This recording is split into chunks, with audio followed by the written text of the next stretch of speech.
The Real Housewives of Beverly Hills premiered on October 14th, 2010, and was the sixth installment of the Real Housewives franchise. Since then, the show has entertained us by showcasing luxurious lifestyles, friendships, and drama. I would like to describe myself as a Real Housewives historian of sorts, and I watch or have watched almost every show within the Real Housewives franchise, with some key exceptions. I'm looking at you, Dallas. I have a love-hate relationship with Beverly Hills in particular because I know how good of a show it has been in the past and how good it can be, but in recent years, it has undeniably become less enjoyable for me to watch. To honor the roots of this incredible show, I will be discussing the genius that is season 1 of The Real Housewives of Beverly Hills. I believe that season 1 was so successful due to its showcasing of genuine relationships between women who had personal lives outside of the drama that we got to see over the course of the season. Each of our leading ladies had an interesting life to share with the audience, as well as real stakes in the interpersonal conflict. What shocked me when rewatching this season is how natural they all seemed to be when filming. While some of them had acting experience, none of them were reality TV pros, but they did not make it awkward to watch as new reality stars sometimes do. A few disclaimers. Everything in this video is just my opinion and all for fun. I think it's important to highlight when dissecting reality TV, and especially Housewives, that we do not know any of these people in real life. I'm commenting on the quote-unquote character they play on the show and not who they actually are as individuals. As the concept of Real Housewives has become more popular in the pop culture arena, we have seen a lot more of an emphasis on a housewife's ability to play a role, and that's what I will be commenting on. I also want to issue a trigger warning now, as one cast member was a victim of domestic violence at the time of filming season 1. It was not public knowledge at the time the season was airing, but I will discuss it briefly as it seems to inform many of the events throughout the season. Now, let's start our journey into the Real Housewives cinematic universe with an unasked for analysis of season 1 of the Real Housewives of Beverly Hills. Episode 1: Life, Liberty, and the Pursuit of Wealthiness. The intro music of a Real Housewives franchise really sets the tone for the show, and Beverly Hills is no exception. The music here sounds extravagant and dramatic, giving us a preview of what's to come with this cast of women. The title of this episode really tells you everything you need to know about what this show was meant to represent: wealthy and out-of-touch women the average watcher would not relate to. In the pilot, we are introduced to all of the housewives and get our first peek into their personalities. Our Beverly Hills OGs are Adrienne Maloof, Taylor Armstrong, Camille Grammer, Kim Richards, Kyle Richards, and Lisa Vanderpump. Lisa, later known as LVP, is introduced to us as a successful restaurant owner with a much older husband, Ken. Her house is massive, and she conveniently lived right across the street from Adrienne, establishing herself as one of the more wealthy women of the group. Her British humor was quickly on display, and she showcased her family dynamic with her 2 grown children and what it was like to adopt her son, Max. Her storyline this season also featured her long-term house guest, Cedric, who used to work at a lounge that Lisa and Ken owned back in London. More on that later. Adrienne is a member of a very successful family business known as the Maloof Companies. Her family owned the Sacramento Kings, had partial ownership of the Palms in Las Vegas, and was involved in the skateboarding business as well as the music industry. We meet her husband, Dr. Paul Nassif, a plastic surgeon who, fun fact, later went on to star on the E! Show Botched with future Real Housewife husband Terry Dubrow. The emotional distance in their relationship is apparent almost immediately. In their very first scene together, we learn that they are not aligned politically, are very competitive with one another, and they keep all of their finances separate. Next, we meet Camille Grammer, the wife of Kelsey Grammer of Frasier and other acting fame. I love her chaotic intro with her dancing seemingly alone in a dance studio as she talks about how she used to dance on Club MTV back in the day. Some people might have shied away from introducing themselves in connection with someone else, but not Camille, as she makes clear that she is the wife of a celebrity. We see her insane home and her many members of staff, including 4 nannies for her just 2 children. I'm actually a huge fan of Frasier, but Kelsey came off as a jerk right off the bat after saying in confessionals that it was about time that Camille, quote-unquote, got some attention. We learn Kelsey will be out of town for months for a play in New York, and we do not see him for multiple episodes after the pilot.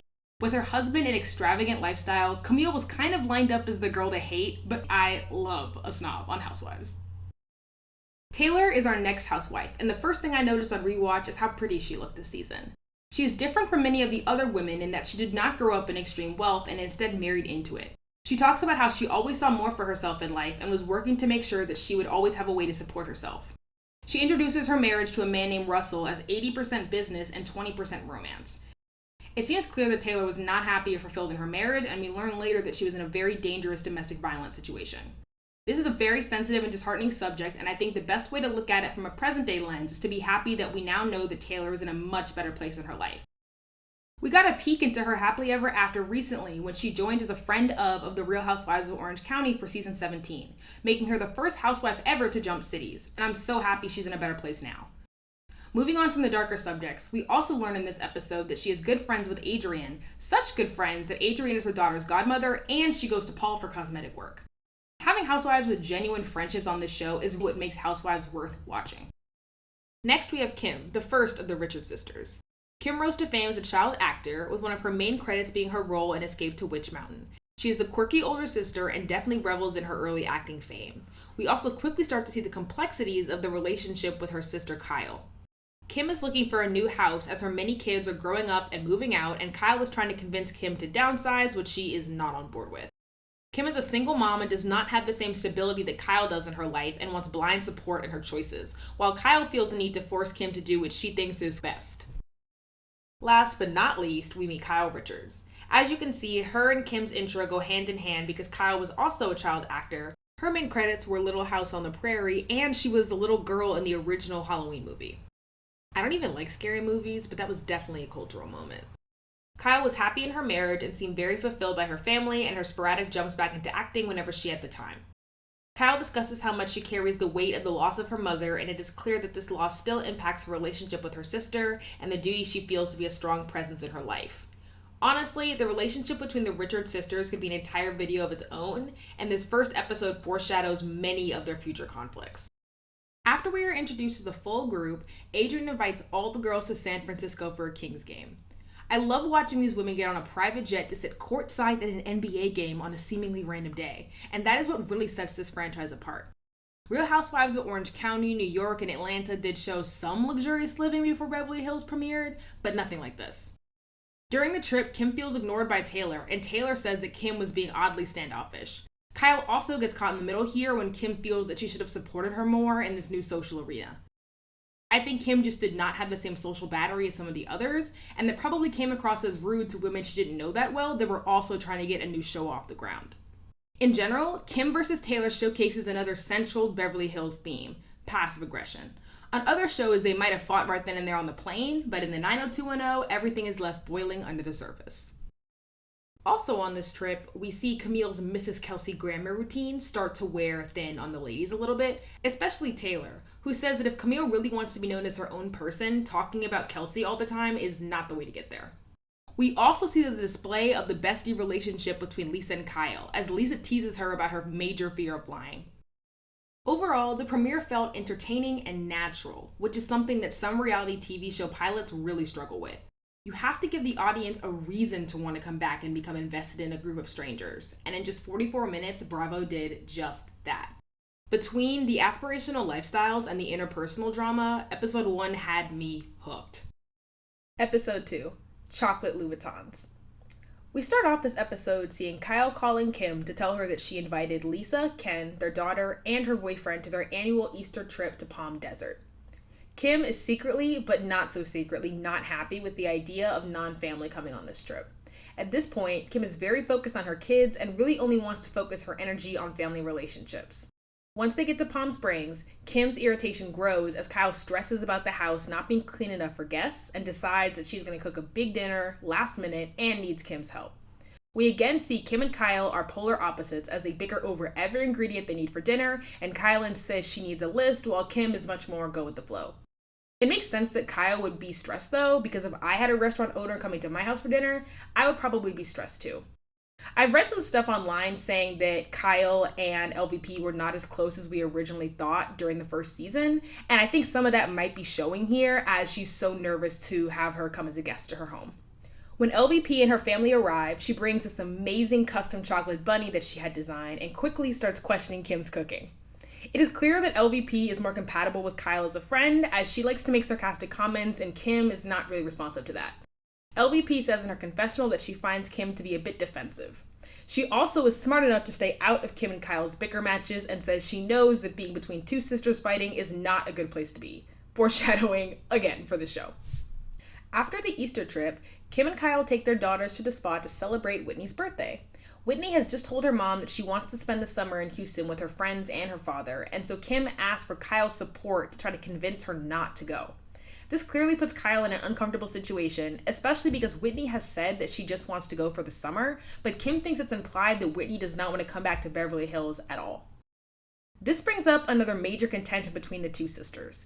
Kyle thinks that Kim is way too dependent on her kids. She even says to Kim's face that her nieces and nephews come to her when they do not agree with Kim, which I think is a particularly low blow. She also says that she cannot have her back when she does not agree, and so she's not going to try to sway Whitney to do something that she doesn't want to do and not go visit her dad. You could definitely see the mood turning sour at this point, and Whitney is the one to end the conversation by just asking her mom to drop it so she can try to enjoy her birthday. This is all very dysfunctional, and I can kind of see both of their own points of view here, but at the end of the day, obviously you shouldn't support your sister or anybody if you don't agree with them, but also not showing a united front as the adults in the situation in front of your children and your nieces is kind of a weird look. Meanwhile, Adrian and Paul end up going on a trip of their own to Vegas. Adrian has been asked to do a shoot for Curve magazine, which I have learned through research for this video is no longer in print, at the Palms. Paul has to basically beg her to make it a romantic weekend away for the two of them and to not bring the kids. Adrian also seems more than a little excited to tell Paul that she will be in lingerie for the shoot and does not tell him that there's going to be a male model doing the shoot with her until they are already in Vegas. She also makes some comparisons about how she doesn't quite think that Paul lives up to the model look. Of course, Paul shows up to the photo shoot and has a very awkward conversation with the model. He plays the tough husband routine before he pretends to go do some work in Vegas and leaves. The creative direction for the shoot was certainly interesting, but listen, Adrian is a businesswoman, okay? Anything to promote the casino. Camille also seems to be dealing with marriage problems as she can barely get Kelsey on the phone now that he is away in New York. Camille says that she is clearly busier than the other women because she works for Kelsey's production company as the creative person, which is hysterical to me. She has a meeting with some guy named Kevin about a show they are pitching to Nickelodeon based on her kid's life, and she asks the nanny to get Kelsey on the phone literally during intermission of his play. I am not Team Kelsey by any means, but that does seem like a bad time to call someone to have them join in on a business meeting. Of course, he does not make it to the phone in time for the actual meeting, and she has to tell him the show was rejected from Nickelodeon, and he really doesn't seem to care. Camille also goes furniture shopping to prepare to move the entire family and all of her staff into a 3-bedroom New York apartment to be with Kelsey. She flew her interior designer into town first class just for the day to assist with the project. They sit together as he draws up plans to give every room a sleeping function to accommodate all her staff, and they rack up a major furniture bill. She's trying to make all this seem normal, but clearly she does not want to move to New York, and Kelsey does not seem to want her there. I get he's in New York, but it sounds like he has no clue about any of these major design plans. Taylor was not featured heavily in this episode, but we do see her serving up some trademark Beverly Hills lifestyle tropes, as she has a stylist come to her house to put together expensive outfits. She boasts about how she never has to think twice about buying expensive things because of what Russell does for a living. We also see her have a quick scene with Linda Thompson, ex-wife of Caitlyn Jenner and former girlfriend of Elvis Presley. This is the kind of proximity to fame that we see a lot on this show.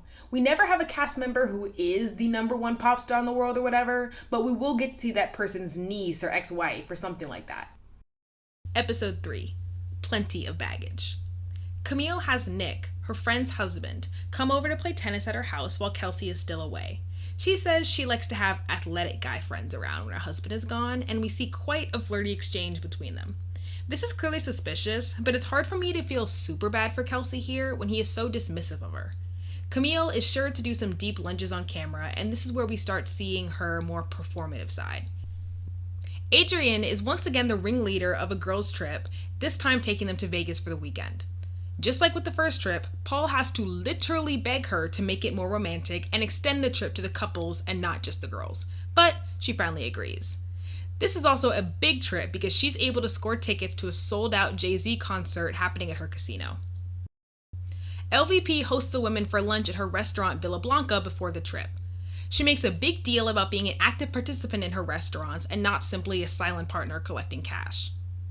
I've always felt like this is the ultimate rich person's move, working hard on something because you can, not necessarily because you have to. Her harping on this is also laying the groundwork for her businesswoman persona that will be featured a few years later on the cultural juggernaut Vanderpump Rules. Despite this being a gorgeous lunch, I really hate how Kyle talks to her sister to the group. Kim has a date coming up and she totally put her on blast about it in the worst way possible. She says that since she doesn't approve of her past relationships, the entire table should give their stamp of approval on Kim's date. Kim is clearly insecure about her love life, and having your sister yell about it at a table certainly doesn't help, especially when you've already made it clear you feel like an outsider in the group. As we see the women packing for the trip, Russell tells Taylor he is squeezing in work and is flying somewhere for the afternoon on Saturday, essentially missing a huge part of the trip. This is obviously upsetting and reinforces the idea that their marriage is much more about business than romance. Once they get to Vegas, they immediately get the red carpet treatment as they get to the Palms in a limo and get a tour by the director of PR of the casino. Adrienne says that showing off isn't her style, but she likes to show her friends a good time. So clearly I need a friend that owns a casino. Settled in their rooms, Kim is feeling out of place as the only single person on the couple's trip, as she's literally like ninth wheeling or something. I would say that Camille could have kept her company as she's also solo on this trip, but she seems happy to be without Kelsey and spend time talking to the husbands. They all go to a private dinner where Paul tells a story of Adrienne failing terribly at cooking him dinner when they were dating, prompting other couples to share how they met. This also makes me think that the husbands probably had not spent much time together before filming, because this feels like something you would know if you were all couple friends and not just husbands of women who are friends. I was not shocked to learn that Kelsey's agent set him and Camille up, as I cannot think of an organic way they would have met since they seemed so out of sync. I was shocked, however, to hear Taylor say that she was the one pursuing Russell when they met. All the women agree that this makes no sense, as Taylor is clearly beautiful, smart, and nice, and he seems to be none of those things. Camille also says something super important. Remember that at this dinner, she says that she doesn't like to drink and feels that girls are always trying to get her to drink, but it's just not her thing. Remember that. After dinner, they go to the club where we get the famous clip of Camille dancing up a storm and all the ladies' reactions to it. I feel like I might have seen this clip even before I became a Housewives fanatic. Paul also made some weird comments and tried tipping her like she was stripping or something, which was very bizarre. The next day, at the pool, Camille says in her confessional that women are just too catty for her, and she continues selling herself as not a girl's girl. This leads to her agreeing to take a tequila shot when Mauricio suggests it to the group. Then, when LVP notices her being lame and just sipping it and not even taking the shot, Camille says, "Oh, you're just trying to get me to drink." What? So you don't drink, but you want to take shots with the bros, but also don't want to actually take the shot, and everyone's just trying to force alcohol down your throat. Okay, girl. She also has a very weird conversation with some of the husbands about what her doctor said to her about her breasts after she got implants. Which, okay, Paul is a plastic surgeon, but it seemed more like she just wanted to talk about her body in front of other people's husbands more than anything else. Camille's friend Nick also shows up randomly to dinner later that day, and they are very touchy-feely, kissing on the mouth, and even holding hands, which, again, is a very weird thing to be doing with your friend's husband. He says he is always there for business, but I feel like she might have invited him as some eye candy. Speaking of candy, we get more iconic meme content as Taylor decides to eat cotton candy in a very specific way. The ladies then go to the Jay-Z concert knowing literally nothing about his music, and then have an after party in one of the hotel suites. The group really seems to be meshing, but Russell has to ruin Taylor's fun and make her leave with him early. She clearly does not want to go, but won't argue with him, and the other ladies notice the controlling behavior. He is the worst. Once the ladies get back home, we are clued in on an off-screen argument that has now driven a major wedge between Kyle and Camille. This needs a proper breakdown as it really sets the tone for the rest of the season. On the last day in Vegas, Kyle asked Camille what she was doing for spring break. Camille says she was going to Hawaii with her kids. Kyle then asked if Kelsey was coming. She says no. Kyle then asked if any of her friends were coming. She also says no. This seems to be the only part of the story they agree on. Kyle claims she was just asking as it seemed like a lot to handle the kids by yourself on spring break, but Camille took it as an interrogation and an invasion of privacy. Then, Camille claims that Kyle said, "Why would anybody be interested in you without Kelsey there?" Which of course Kyle denies.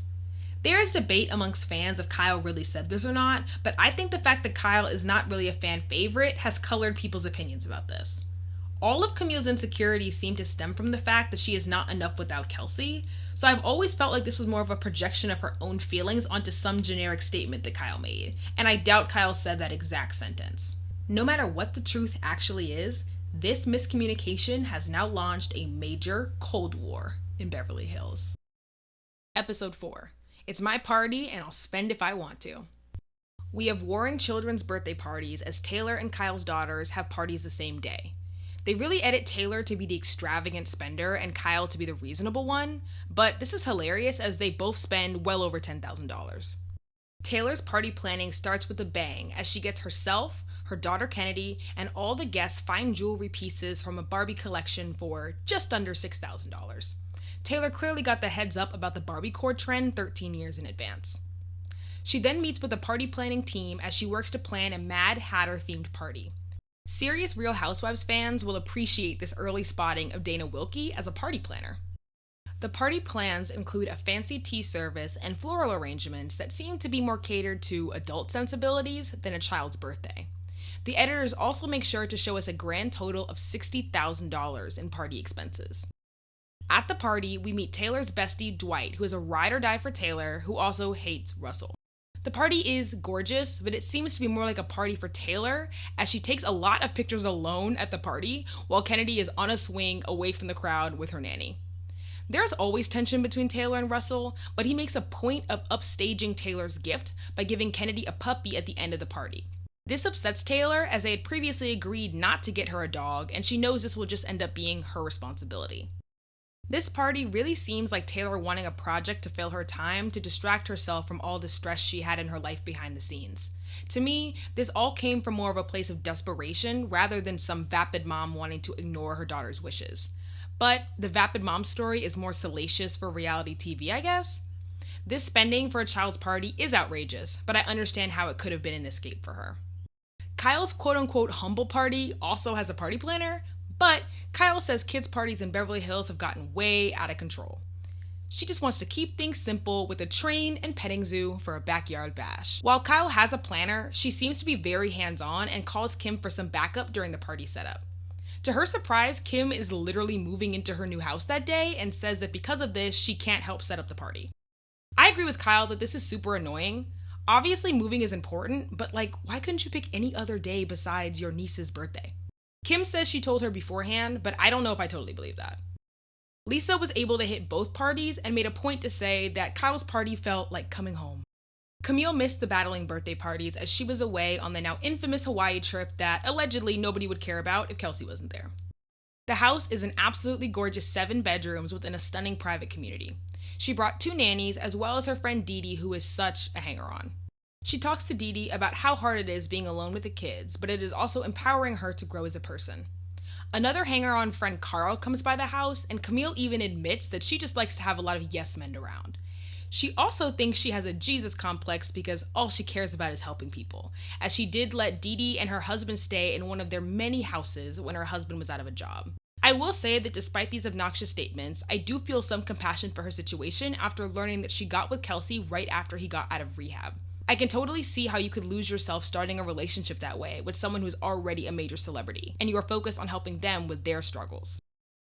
Back in Beverly Hills, we get some family scenes from LVP and Adrian. LVP's son Max, who is away for his last year of high school, surprises her at her birthday lunch. One of the only times she ever gets emotional on this show is discussing how much she loves her son, which is very sweet. He wants to attend the Musicians Institute in Hollywood after graduation, but Lisa's worried that the influences of the entertainment business could be bad for him, especially because keeping him out of trouble is why he was shipped off to finish high school in Iowa in the first place. Adrienne also has some family time, and we see her boys run wild as she seems to be the poster child for the 2000s idea of a woman having it all. I have to say though, how Adrienne balances being a mother and a business executive is not that impressive to me, considering her net worth. Episode 5. I would never say that. Camille has invited all the women on a trip to New York to see the premiere of Kelsey's play. While she hasn't uninvited her, Camille has not let go of her argument with Kyle. In preparation for the trip, Taylor and Kyle go shopping, where Kyle is on a roll with her relatable shtick by saying that she isn't like the other women in Beverly Hills because she only uses the stylist on occasion. Adrian and Kim also go shopping for New York, but are interrupted by the terrible news that Adrian's uncle has passed away. Because of this, she of course can't travel and has to call Camille to tell her she will not be able to attend the trip. Camille is claiming to be this sensitive and caring person, but her mask really slipped here. She is nice to Adrian on the phone, but then compares the news to Mercury being in retrograde, and later says in her confessionals that she hopes that nothing else goes wrong for her New York weekend. I will keep saying this, but I want to love Camille, but she makes it impossible. We get a boring scene of Kyle seeing a hypnotist to help with her fear of flying, and then Camille sees her New York apartment she's been working on for the first time.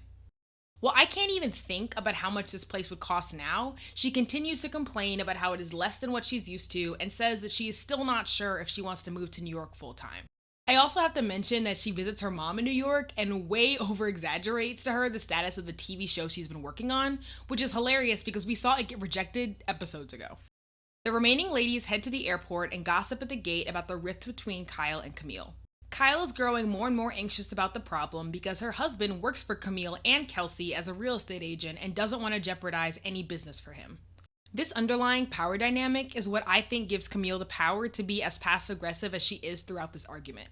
Camille definitely seems like kind of a coward to me who would not be such a loud mean girl unless she had some serious social capital to spend.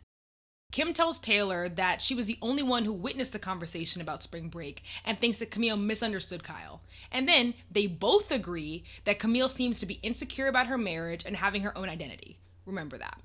When they arrive to the hotel, Kyle immediately pulls Camille to the side and starts to apologize to her, but stands firm that she did not say what Camille thinks she said. Camille starts to explain herself, but Kyle uses the word insecure, which makes Camille more upset because she was never planning on using that word. Camille then does the nice nasty thing of accepting an apology while she's clearly still furious, and honestly, all the girls were idiots for thinking that this apology would last for even an hour, which, of course, it doesn't. It is critical to note here that Camille stays with Taylor while everybody else freshens up for dinner, and by the time they get downstairs, Camille is fired up again, and asks Kyle why she said she was insecure. Kyle seems to just be over Camille at this point and starts getting more and more aggressive, saying Camille is paranoid, needs a therapist, and drops her famous line. You're such a f***ing liar, Camille. And we are left on a major cliffhanger. Episode 6, The Art of War. Kyle asks Kim to jump in and confirm that she did not say that nobody would care about Camille without Kelsey, because, again, she was the only other person who witnessed the conversation. Kim gets flustered, doesn't say anything, and wants to just keep out of the drama, which Kyle takes as a betrayal. Kim then drags Taylor in and says that they had a conversation about Camille being insecure, which Taylor denies. But thankfully, production rolls the clip of her doing exactly that. Camille, upset that her being insecure was a topic of discussion during the trip to the Big Apple, storms out of the restaurant. This leads to Taylor and Kim getting into it even more about who said what, and Taylor says she will take Kim outside and pull some Oklahoma on her, whatever that means. Kyle is very emotional, and Lisa pulls her out of the restaurant, and the night is over. The next morning, Kyle doesn't even know if she should go to the premiere, but Lisa tells her it will be worse to not show and encourages her to just go and try to smooth things over later. There's also a very awkward brunch where Kim randomly announces that she's starting a jewelry line in memory of her late mother and gives Kyle, Lisa, and Taylor samples. I cannot find evidence of this line ever being sold anywhere, and Kyle and Taylor are still furious with Kim and just confused overall by the gesture. The red carpet and after party are expectedly awkward for Kyle, and Camille seems ready to ice her out entirely. This is confirmed when, after the trip, she seems giddy to tell Nick that she and Kelsey are going to find the new realtor to replace Kyle's husband. As much as I love the persona of Camille at times, I think she's being really nasty here, as she is so happy to drastically change Kyle's financial situation over a misunderstanding. Back home, Adrienne is dealing with the loss of her uncle and feels unsupported by her husband. He is dilly-dallying on the way to what I assume is the funeral based on Adrienne's outfit, and he lets her wrangle the kids while he takes his sweet time getting ready. If that wasn't bad enough, he also went out to drinks with the other husbands while Adrienne was at her mother's house spending time with her family. When the girls make it back from New York, Adrienne and LVP have a chat, and the consensus is that the argument between the ladies likely would not have gotten as far as it did if Adrienne had been there, as she is now known fully as the voice of reason within the group. Thank God she wasn't there though, because the New York trip is iconic, and we probably wouldn't have the rest of the season without it. Episode 7, My mansion is bigger than your mansion. Camille is kind of on an island this episode and the rest of the season. After the New York trip, Camille rarely films with the rest of the cast. While it is no secret at this point that I'm not the biggest Camille fan, this is definitely something that would not fly in the modern era of Housewives. You don't just get to film solo scenes because you're over your castmates. The entire concept of the show wouldn't be able to exist if that were the case. Similar refusals to film have been the demise of other women's run on the show, including LVP many years later. Taylor is dealing with the fallout of Russell giving Kennedy a puppy for her birthday. Unfortunately, Kennedy is really allergic to the dog, and Taylor is now torn about likely having to take her daughter's pet away. Russell does not seem to take it super seriously, and Taylor opens up to Kyle later about not feeling supported in her marriage. Taylor really respects Kyle's marriage, and she is clearly looking for some reassurance, but Kyle is honest and says that her concerns about not feeling supported or loved are serious, and they are not just going to go away on their own. This is really the first time that Taylor shared that she was actually unhappy without padding it with a joke or sarcastic comment.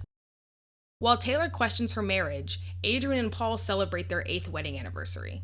As usual, they seem to have a lot of tension between them despite their luxurious surroundings.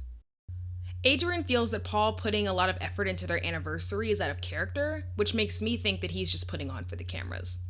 She also says in her confessional that she has a history of hating her anniversary gifts. One of the bad gifts she mentioned is a purse that looked like a champagne bottle, which is very Carrie Bradshaw hating the Judith Lieber pigeon bag from Mr. Big. Paul was able to get it right this year though, as he surprises her with a purebred German Shepherd that was flown in from Germany. She actually seems really happy and surprised with this gift, so 1 point for Paul I guess, but also minus 100 points for his awful funeral behavior. The biggest story in this episode is Kim's love life. She asks the girls on the way back from New York to set her up on some blind dates, as she's ready to start dating again. While Kyle takes her out to get an honestly very scary looking facial in preparation, Kim says that she's ready for a partner, but she just has not been actively looking. Again, Kyle cannot help but send the dig Kim's way and basically tells her that her choice in men is terrible, implying that she is the source of all of her relationship problems. Lisa ends up setting Kim up with one of her good friends, Martin. He is seemingly well-to-do with a decent enough personality, and Lisa arranges for them to meet at a big dinner party with all the ladies in attendance. This, I think, sets them up to fail because I cannot imagine anything more awkward than a first date with an audience. They do seem to hit off a bit, as Kim likes his personality and she looked great in this amazing leopard dress. Lisa thought it was too much for a first date, but I don't know. Go big or go home. It was cute though because they had some good banter. I just think there was too much pressure, especially with Kyle constantly staring and being so focused on getting Kim married off or whatever. At the end of the night, we also get a Cedric appearance as Lisa pulls off one of her signature pranks by telling him to get in the pool during dinner, but then embarrasses him in front of the group later. Cedric has been missing a bit from the earlier episodes, but his screen time starts to pick up at this mid-season point. Episode 8, Charity Cases. Lisa and Cedric both need to get their American driver's license, and so they make their way to the DMV. Ken is becoming more and more adamant about the importance of Cedric moving out, but Lisa is dragging her feet as she enjoys having someone to joke around with. I just assumed she'd like the attention of young adults, specifically men, and as someone who recently watched Vanderpump Rules for the first time, my suspicions have been confirmed. We also see how Lisa is a bit uncomfortable at the DMV as she feels outside of her Beverly Hills bubble and is forced to interact with the greater Los Angeles community. Meanwhile, Adrian invites Taylor to train with her kickboxing instructor. After a vigorous training session, Taylor invites Adrian to a charity event for a family crisis center she's heavily involved with. In her confessional, Taylor shares that she experienced domestic violence in her home growing up, and those experiences made her incredibly passionate about her work with this organization. The charity is hosting a celebrity poker tournament to raise money, and they have asked Taylor to speak. Adrian is the only one Taylor feels comfortable inviting, which underscores their genuine relationship beyond the show. I don't even want to talk about Russell, but just know he was a jerk to her on the day of the event, but that could not stop her shine. Taylor ends up giving a very personal speech about her experiences growing up. It is wonderful to see charities get a platform on the Housewives, and it was so raw to see Taylor's speech at this event, especially considering what we now know about her marriage to Russell. This scene was beautiful and heartbreaking. Elsewhere in the 90210, Kyle and Kim meet for lunch. Kyle is upset that her housekeeper quit, and now she doesn't have anyone to watch her kids while she's out of town, as her and Mauricio have planned to participate in a charity bike ride. Once again, Kyle is mean to her sister for no reason. Kyle starts in on Kim for not reaching out to Martin after their awkward blind date. LVP even calls Kyle during the lunch to question Kim about this as well. Kim says that she did like Martin, but she doesn't appreciate all the pressure and doesn't feel like she needs to be the one to reach out after the date, which makes complete sense. After the lunch, Kyle decides not to take her children on the trip, but she really struggles with that decision, as she is always really focused on her role as a mom and always being there for her kids. In Napa before the bike race, she and Mauricio go to a romantic dinner where Kyle says she wants to have another baby. Mauricio is against this, however, as they already have 4 kids and he says that is expensive enough. Kyle then says in her confessional that his opinion about her having another kid really just depends on her Amex bill that month, which cannot be the sign of a healthy relationship. She then says that if she really wants a kid, he won't even know what happened. Which, what? She really rubbed me the wrong way here this entire dinner. This conversation is funny in retrospect, however, because on the show in 2019, Mauricio floats the idea of having another kid to her, and Kyle is like, what? That ship has sailed. So, I guess he missed his moment. Back at home, Kim has a family barbecue and meets this guy she calls Single Gary at the grocery store and invites him over for the party. All of her kids think this is a bad idea and the situation is just weird, but Kim is set in her decision. I hate to give Kyle any credit here, but Kim does seem to have an interesting taste in men if she's turning down a millionaire for some random guy at the store. Also, as expected, the only time we see Camille this episode is when she's surrounded by her flunkies and she's still complaining about Kyle and what she allegedly said about her trip to Hawaii. She's also upset to find out that Kelsey officially wants to move to New York full time. I feel for her family and children and everything, but what did she think was going to happen? Like, your husband moved away literally months ago. Episode 9, The Dinner Party from Hell. Most of this episode's action occurs during Camille's dinner party, so I'm going to speed through the B-plot, which is really just that Paul has his nose broken by one of his kids, and Adrian does not take it seriously. Taylor is the first to have a meetup with Camille from the group since the New York fiasco. Camille is planning a major dinner party, but when Taylor asks if it's just going to be the 6 of them at dinner, Camille says no. She also invited her friend, who just so happens to be the inspiration for a TV show that her company produces. Camille claims this party is just to get the entire group together and have a good time, but I don't believe her for a second. Almost every emphasized part of this dinner seems to be set up to create conflict and drama, but I'm getting ahead of myself. Camille's special guest is Alison Dubois, a medium who makes a big deal of her psychic abilities and the fact that she has inspired a television show. The show is very creatively called Medium, and I don't know anyone who has ever watched it, but apparently it had 7 seasons. I'm not sure if I actually believe in mediums, but even if I did, it's clear this lady is really only here to stir the pot at Camille's request. Camille even says in her confessionals that Alison likes to drink and she quote-unquote hits below the belt when she's had too many. As the women walk into battle at Camille's estate, it is important to know that Kyle has brought backup, her longtime friend, Faye Resnick. Faye Resnick's presence in the Real Housewives of Beverly Hills universe is part of what makes this show so connected to the underbelly of Hollywood. For those that don't know, Faye was really good friends with Nicole Brown Simpson. Yes, the ex-wife of O.J. Simpson. Needless to say, the impact of the O.J. trial on white women of a certain tax bracket in Los Angeles can be studied just from how these women interact in this episode. Camille pretends at first that she doesn't know who Faye is, before dropping the bomb that she recognizes her as the morally corrupt Faye Resnick. She yells to the whole dinner party that she finally recognizes Faye because of her posing in Playboy. Camille just cannot understand morally a woman choosing to pose naked in Playboy so soon after their friend's murder, but to me it feels a little bit more like she's just trying to slut shame Faye Resnick in general, and it's convenient that she's able to bring in a morality question. Kyle points out that Camille is being shady and also posed in Playboy, and this clearly threw Camille off of her game of attack a bit.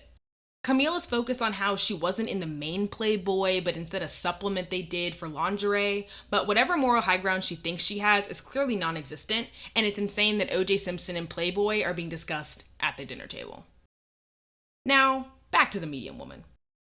Camille has her chef making these huge, super strong cocktails, and Allison starts smoking an electronic cigarette, saying a bunch of weird stuff about how she's an alpha female, and as girls, it's okay to be bad.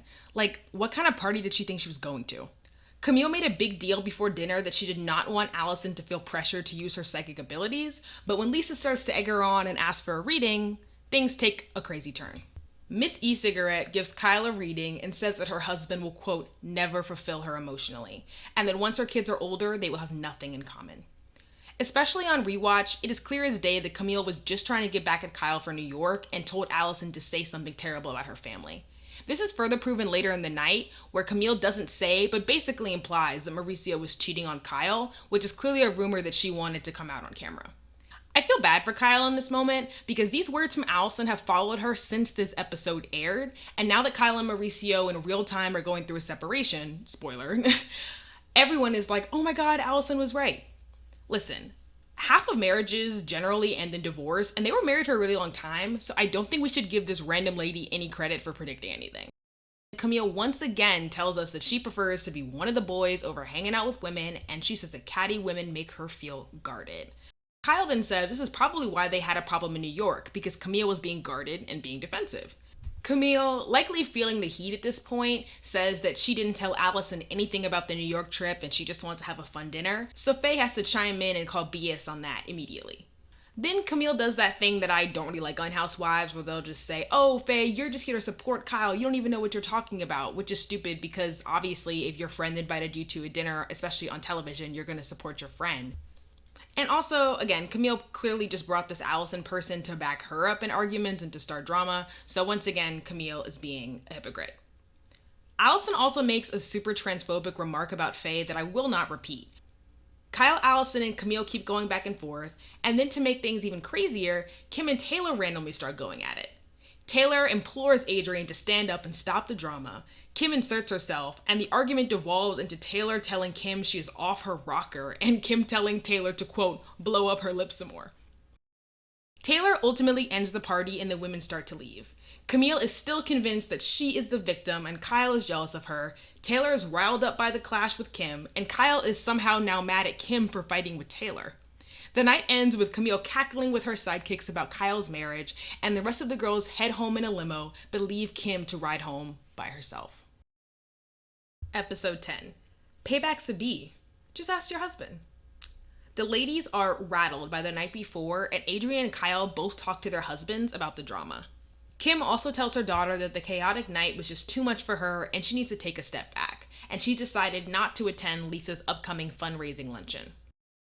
Lisa is raising money for a woman who was horrifically set on fire by a man who asked her on a date, so of course she's throwing a fashion show event at Villa Blanca. I know this was all done with good intention and a good amount of money was raised, but doesn't a fashion show to help a woman like this feel kind of dystopian?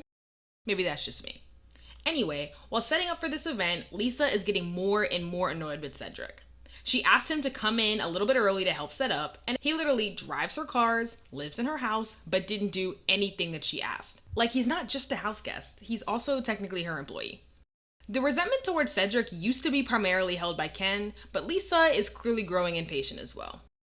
The women start arriving at the event looking incredibly glamorous, but the question hangs in the air if Camille is going to show or sit this event out along with Kim. At the lunch, Kyle receives a bombshell text from Camille that she and her husband will officially be looking for a new realtor. This is obviously devastating and I think one of Camille's nastiest moves. Kyle cries and says this type of conflict with her friend has never happened to her before. Later, she has to have lunch with Mauricio where she basically has to explain to him that she cost him a job. He seems very frustrated but is working to hold it in. And this lunch is such a good example of the real life effects of joining a reality show. I mean, you never know. It's not just bickering, like there's money on the line. Again, from what we've seen, there's certainly no indication that Kyle and her family were really hurting for money in any way, but I still just cannot imagine from Kyle's perspective being a stay-at-home mom and being a one-income family, how it would feel to have someone who you thought you were just having normal disagreements with and maybe just someone who's not going to be your friend turn around and do something that's so directly pointed and trying to make sure that there's less money in your pocket. Like, I don't know if I'd ever be able to get over that. Quickly, there are some boring filler scenes of Camille flirting with someone else's husband again, and interestingly, some semi-recycled footage from the first episode of Adrienne explaining her family's music business.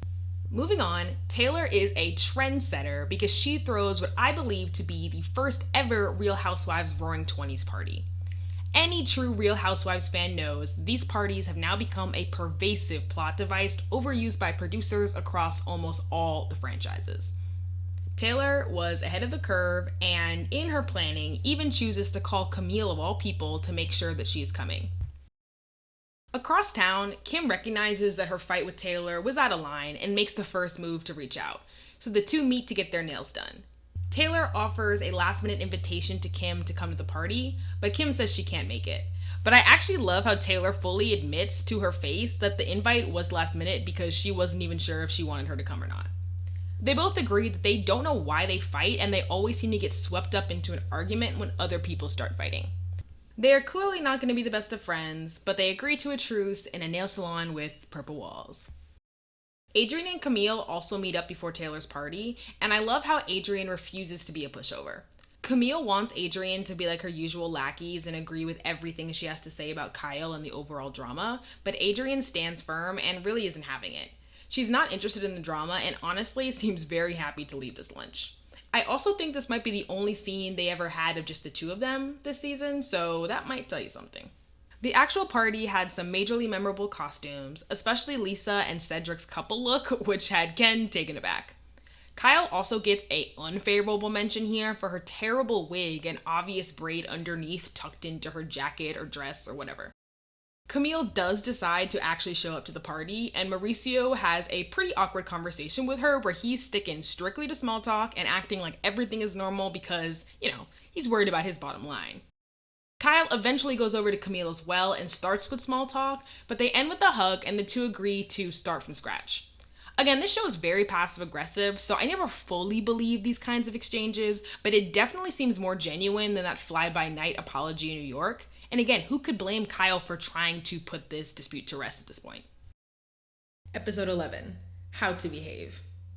We have another party-heavy episode with LVP, Camille, and Kyle hosting events. LVP is getting ready to celebrate her daughter Pandora's 24th birthday and decides to host a dinner party for her at SUR. Pandora's boyfriend Jason is there, and LVP is really eager for them to get married.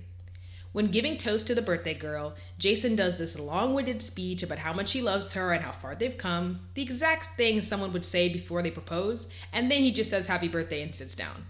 Lisa is crushed, and Pandora loves it and clearly enjoys harassing Lisa like this.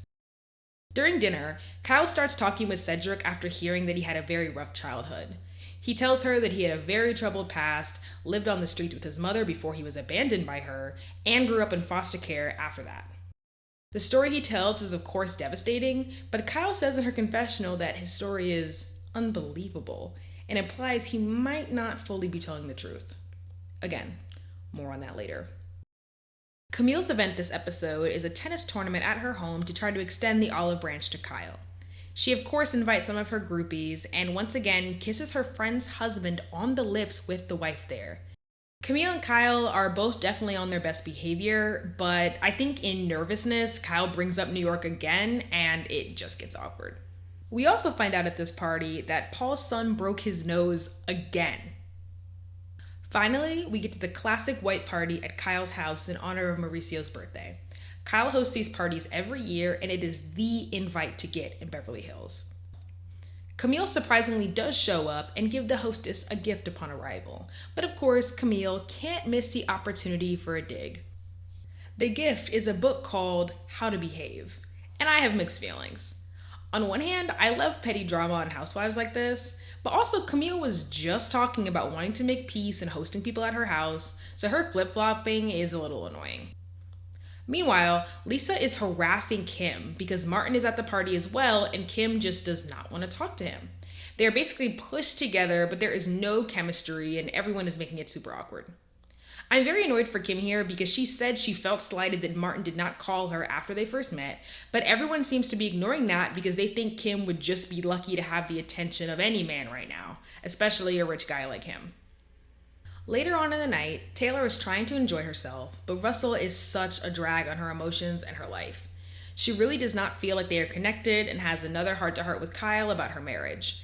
She tries to make excuses about him not having fun with her because he's preoccupied with work, but Kyle points out that her husband is also very busy, but he's enjoying the party. Kyle tries to make her feel better and convinces her to stay when Russell leaves the party early, which is a big deal considering the earlier trip to Vegas. This talk seems to help a little bit, but she is clearly going through a lot, and we see some of the saddest footage I've ever seen of her dejected as she leaves the party. Episode 12. Turn, Turn, Turn. Kyle and Lisa meet for a classic ladies' lunch moment at Villa Blanca, and Lisa has a bone to pick. She says that since Kyle and Taylor have started hanging out, she doesn't get to see her as much, and she's clearly a little bit jealous. I don't think Lisa ever really liked Taylor, so losing her bestie to her is just a cherry on top. Plus, she still believes that Taylor is the reason the big fight blew up in New York in the first place. Kyle downplays Taylor's role in the New York fight, which irritates Lisa even more, especially with how much the fight affected Kyle and Kyle's relationship with her sister, and Lisa has been a shoulder to cry on through all of that. Then, out of nowhere, Taylor shows up and joins them for lunch after Kyle told her to just come on by. This is clearly production orchestrated because there's no way Lisa was just complaining about Taylor and all of a sudden she was just in the neighborhood. Lisa then kills the mood by saying that Kyle has told her about her marriage issues and if she ever needs help from her, she's here. This is pretty out of left field, and so Taylor responds in a humorous way, clearly wanting to change the subject. But this irritates Lisa even more. To me, it's obvious that Taylor was using laughter as a defense mechanism, but Lisa takes it as Taylor not taking her life seriously. I'm Team Taylor here because Lisa definitely could have come at this with a little bit more compassion, and she probably was guided a little bit just by her overall irritation with Taylor to begin with. But to be fair, I don't think anybody knew at this point how bad Taylor's situation was. Unfortunately, this is a bad episode for marriages because Camille has just been blindsided. Kelsey called her in the middle of the night to say he wants a divorce. At this point, Camille really wants to keep her family together, so she still agrees to go with him to the Tonys to save face under the guise that maybe they can make a romantic weekend out of it. Nobody but her best friend knows at this point, and so she has to lie to everyone about the weekend. It becomes more clear in New York that Kelsey never intended to come home, as he's super weird and cold to her while they get ready for the Tonys and have the most awkward pregame ever. And what's even more insane is that Kelsey wouldn't even allow her into the apartment while she was there and sent her to a hotel. Like, not the apartment we saw her fly in that interior designer for. While Camille is suffering in New York, Lisa is off to Santa Barbara to have a new wine commissioned for her restaurant. We get some great moments of Lisa wearing high heels in the dirt because she considers flat shoes to be a disease, but we also get more of the same with Cedric tagging along and Ken being ready for him to get out of their lives. When Lisa tries to talk to Cedric about moving out again, he totally plays her. She tells him that she wants him to move through his problems and be independent because she cares about him, but he just trauma dumps so that Lisa will feel bad for him and drop the subject. Next, we have Kyle's daughter's graduation and the major drama that follows. Kyle is so proud of Farrah graduating from college because she was a young mom who didn't have the same opportunities. We get a very cute scene of her buying Farrah a ring as a graduation gift, but things don't stay so happy. Kyle gets a call from Kim to let her know that their other sister, Kathy, her husband, and kids will be traveling and will not be able to make it to Farrah's graduation. The way Kim sounds nervous to deliver the news makes me think that this is a tiny part of a major family drama that we will never fully understand. At the graduation, we meet Farrah's father, who Kyle married when she was 18 and divorced very young, and we see Farrah walk across the stage. Later, Kim gives a speech about what a proud aunt she is, and in her confessional, she's very emotional and hopes that Kyle appreciates that she is there to see this day, even though Kathy isn't. As we can see, for the Richard sisters, it always seems to come back to a competition of who's the better sister and who's supporting each other the most. We also meet Mauricio's mother at this party, who happens to be a sex therapist, and Adrian and Paul ask her for marriage advice, and then completely ignore everything she says. I've been trying not to spoil it, but I'm sure you can assume if you made it this far that these two do not stay together. So maybe they should have listened to Estelle. This episode also had some fun one-off scenes with Adrian and Paul fussing at each other while shopping and Kim doing a radio interview about her early acting career. Episode 13, Unforgivable. We have made it to the finale. This is an extended episode, so buckle up. I love that with these early seasons, they typically give a natural seeming reason for the season's end. Kyle says that with the summer coming up, everyone's going to be traveling and they're going to see less of each other. Even if that actually isn't true, it's nice to think that these women are actually a part of the same social calendar. Kyle goes to visit a psychic she has been going to for years. The psychic really shows her magic powers here by asking if she's had any conflict with any women recently. What an unexpected question for a season finale. This is the perfect setup for Kyle to talk about how she still feels betrayed by Kim for not defending her enough in her eyes in her arguments with Camille, setting up conflict to come. Before the sister conflict, Taylor unfortunately has to make the tough decision to give up her daughter's puppy, as her allergies have only gotten worse. We also get an odd pairing of Lisa and Taylor having lunch, where Taylor invites Lisa to her birthday party. Lisa can't help herself and asks Taylor once and for all what she said to Camille that got her all upset before the big argument in New York. Taylor says that only after Camille asked her what the girls had been saying about her, she told her that Kim was discussing Camille's self-esteem and her being insecure about her relationship with Kelsey, which is why Camille came storming into dinner. She also says that Kim started at the table anyway, and she thinks Kim is wrong for not defending her sister. Taylor is definitely throwing Kim under the bus here, because as we saw earlier, Taylor was also a huge part of that conversation. Lisa doesn't think that anybody should say anything that could be bad for Kyle and Kim's relationship, but Taylor rejects any responsibility for disturbing that. All this lunch really does is solidify Lisa's distaste for Taylor and showcases Taylor valuing her friendship with Kyle over any efforts to protect the sisters' relationship. As Lisa gets ready for the birthday party of her new enemy, we see her trying on custom dresses from a designer, which is just so fab. What I also love about this scene is we see her try on a dress that ends up being one of her main confessional looks. I feel like production nowadays would have asked her to wear something different so the look wasn't repeated, but this feels so much more real and lived in. Lisa has also changed her mind about Cedric leaving and firmly says that it's his time to go. She mentions that she doesn't want anything to come between her marriage, so it seems like Ken might have laid down the hammer about needing Cedric gone. Ken shares the news with Cedric and he tries to guilt trip them once again, but this time it doesn't work. Things have clearly escalated as Ken even gets a confessional making clear that he is done. Kim is also preparing for the party by getting some makeup lessons and talks about how, as an actress, she never had to learn how to do her own makeup since it was always done for her. The way she talks about her old life is very Sonia Morgan-esque, as she talks about big gates, butlers, and staff surrounding her in the past. She also still really resents Kyle for having a normal childhood, while she feels that she was robbed of that, and says it's her and her jobs that paid for the family bills growing up.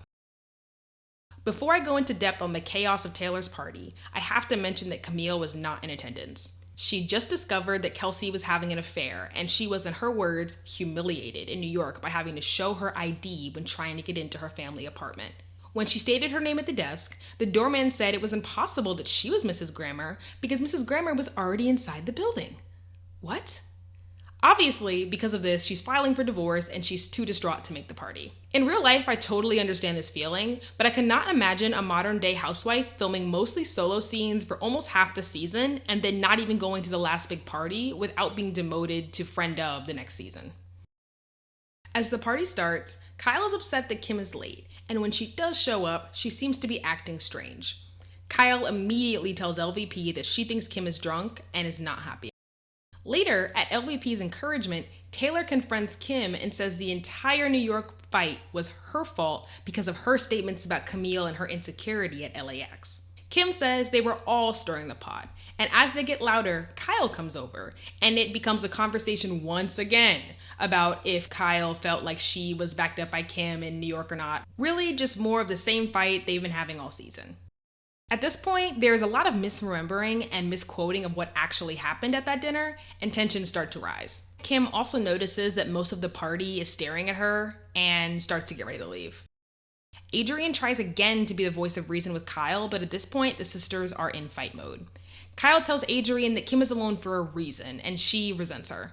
When Adrian even suggests going to family therapy, Kyle says she doesn't even want to do that anymore. And then she looks for her manager to find Kim and make sure she hasn't left the party yet.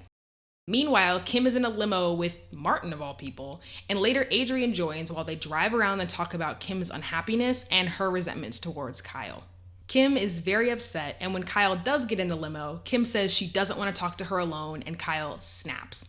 Kyle says that Kim is drama and their mother had to die worrying about her. Kim lobs insults and accusations back at her, which causes Kyle to freak out even more. Kyle says to Kim, "You are a liar and sick and alcoholic." Then Kyle gets out and says that Kim is on her own now, leaving Kim crying alone in the limo. In her confessionals, Kyle says that she regrets the fight, but the damage is done. This whole scene is so heartbreaking, and I cannot believe that such a serious and real family fight was ever captured on camera. The end credits let us know that Kim's family put her into a rehabilitation facility after filming Wrapped. Her and Kyle didn't speak for weeks after their fight. Lisa and Cedric had a massive fight when he was moving out. Taylor is still struggling in her marriage. Adrian and Paul still bicker, and Camille is now in the middle of a custody battle. The reunion. I'm going to discuss the main points of the reunion episodes together since it only had 2 parts.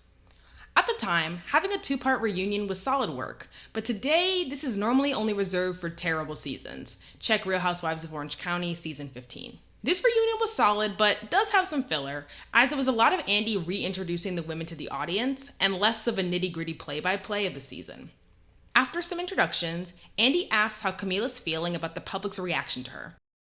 At the time, it was all over the tabloids that she was the most hated housewife. She obviously was not happy about that and was trying to do some image rehab at the reunion. She blames her unappealing behavior on the edit, which to me is always a weak excuse. Editing can change the context of speech, but a lot of her behavior would be nasty in any situation. She also talks about her divorce and Kelsey's motives for wanting her on the show. She said that she wasn't really sold on doing the show at first, but he encouraged her to do it, which she now thinks was just his way of keeping her occupied while he was off having his affair in New York. I will say though, to her credit, Camille at this point is not letting the divorce get her down, and she really just seems ready to collect her multi-million-dollar settlement check and get out of there. Andy then brings up the Taylor versus Kim conflict, and Taylor immediately starts walking back almost everything she said during the season. Andy rightfully calls her out for starting most of the fights within the group, and she defends herself, but mostly apologizes. Things get spicy, however, when Kim says that she doesn't understand how Taylor supports an anti-violence charity, but said she was going to give her some Oklahoma in New York. This clearly pushes a nerve button for Taylor, and she threatens to discuss Kim's state of mind in New York, and Kim basically backs off. We have to discuss Kyle versus Camille. Camille, after a lot of prodding from Andy, admits to some wrongdoing and agrees that she did try to imply that Mauricio was cheating on Kyle at the dinner party from hell. Despite the fact that Kyle is definitely not my favorite, she really came out the winner in this battle. Because Camille just refused to acknowledge any of her bad behavior after literally trying to damage Kyle's family finances and fired her husband over their own silly beef. A good Real Housewife knows that reunions are for apologizing even if you don't really mean it. Kyle really seems to have an understanding of this, so it's hard to leave this season not on her side. When it came time for Kim's segment, it's clear that she and Kyle decided to not share any more family drama on the show because they were both tight-lipped about their fight. They both hardly wanted to acknowledge what happened in the limo, and no matter how much Andy tried, he could not get either of them to share any of the backstory that seemed to cause this fight to explode seemingly out of nowhere. This unspoken promise to not air family drama has remained between the Richard sisters as the show has gone on, and when it is deviated from, there are major and devastating consequences to their family dynamic. This reunion also includes an explosive segment about Cedric. Lisa shares that after filming Wrapped, their relationship changed forever. After a normal discussion at home where he was asked to clean up after himself, Cedric threw a tantrum and moved out. After packing all his things in Ken's suitcases and leaving, Cedric called and attempted to extort Ken and Lisa for money to keep him from selling his story to the tabloids. This devastated Lisa, as she saw him as family and even had him in her will. He was not present at the reunion, but they did play a kind of long video message from him where he talks poorly about the Vanderpumps and says that he is now just focused on his acting career. I actually found an interview he gave right before the show premiered where he talks about his modeling and acting aspirations, so it's very possible his choice to be on this show was more about exposure and less about his true love for his host family. He always gave me Klinger vibes, so it was nice to see that my gut instinct was right. Also, this makes you think about Kyle's immediately doubting Cedric's troubled backstory. Overall, he is definitely a weird blip in Real Housewives history. On a lighter note, Lisa and Kyle talk about their friendship, and Lisa admits to being a little bit jealous of Kyle and Taylor being so close. Adrienne also admits that she is very non-confrontational and agrees with Andy that she mostly stayed out of the drama this season. They also play a silly game where Andy tries to get the women to guess the price of grocery store items, just to show how out of touch they are with regular America. Overall, this was a solid first reunion for a show that was set to take the Bravoverse by storm. Well, I guess that's all I have. It has been so much fun for me to break down season 1 of The Real Housewives of Beverly Hills. Thank you so much for watching. Please be sure to like the video, subscribe to the channel, and let me know in the comments what you think about this season. This video has been such a labor of love that was years in the making, so I hope you all enjoyed it. Bye!